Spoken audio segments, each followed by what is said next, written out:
You're welcome. That's what I say anytime I have the privilege of introducing someone to the writings and teachings of Jonathan Martin.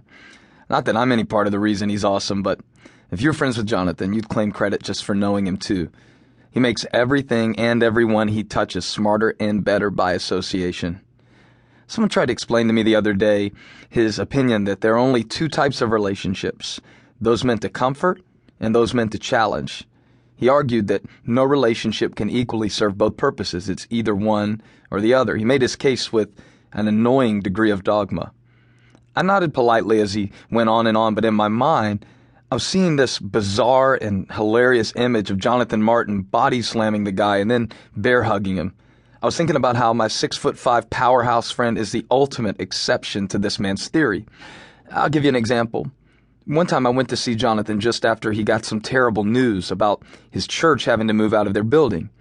And I figured he'd be breaking down emotionally, and I was prepared to help him get to his feet again, even if I had to sit up with him all night. Under the same circumstances, I'd likely be in the fetal position, questioning my calling, hating my life. Why then did he meet me at my car, smiling and waving wildly and hugging me when I pulled into the parking lot? The parking lot, mind you, of the same building he unexpectedly had to vacate within the next month.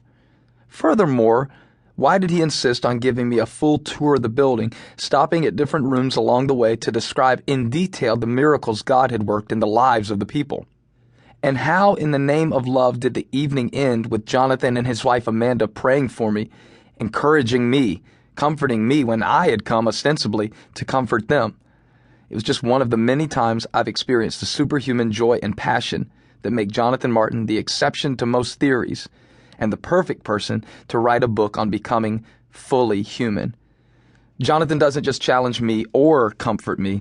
His friendship and ministry comfort me in a way that challenges me to the very core of who I am. Jonathan knows how to speak words of undiluted challenge that flow from pure streams of compassionate comfort. That's what makes Prototype special. That's why I'm confident it'll be one of your favorite books. That's why I'm certain God will use it to change your life.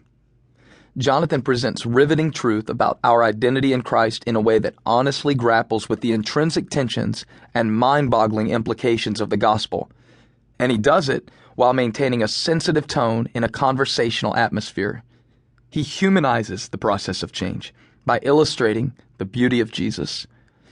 Usually a book is either bulletproof with truth or laden with grace. But when we become fully human in all the ways Jesus was, we discover a path to the heart of God that is big enough for both. As you're about to discover, Jonathan slashes through false dichotomies like a world-class theological graffiti artist. He has a way of retagging issues that have been labeled either or with a big, bold and. He brings the gospel front and center aggressively with a brilliance and beauty that is guaranteed to mark you permanently.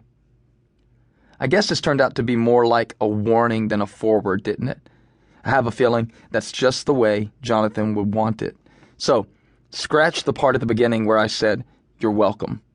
It's more like you're about to be plunged into the paradoxical prodigy of Jonathan Martin, measured and unfiltered, searing and soothing, articulate and accessible.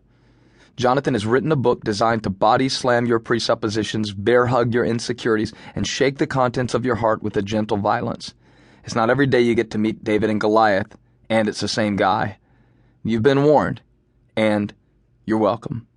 Stephen Furtick. The business of the church is to remember the future, not merely to remember that there is to be a future, but to mysteriously make the future really present. Herbert McCabe, Law, Love, and Language. Sometimes the questions are complicated, and the answers are simple. Dr. Seuss.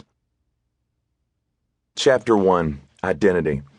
The most common form of despair is not being who you are. Kierkegaard. Who are you? If I were to ask you that question straight up, you might respond with some version of your Facebook profile. Here's where I went to school. These are my favorite movies, books, and bands. I like to fish, hunt, play video games, go scuba diving, and listen to Jay-Z. But who are you really behind the avatars you've created for yourself? What are you covering up? What are you afraid of? What are you hoping for? Where are you going? If you're like most people in our society, you live in a perpetual identity crisis.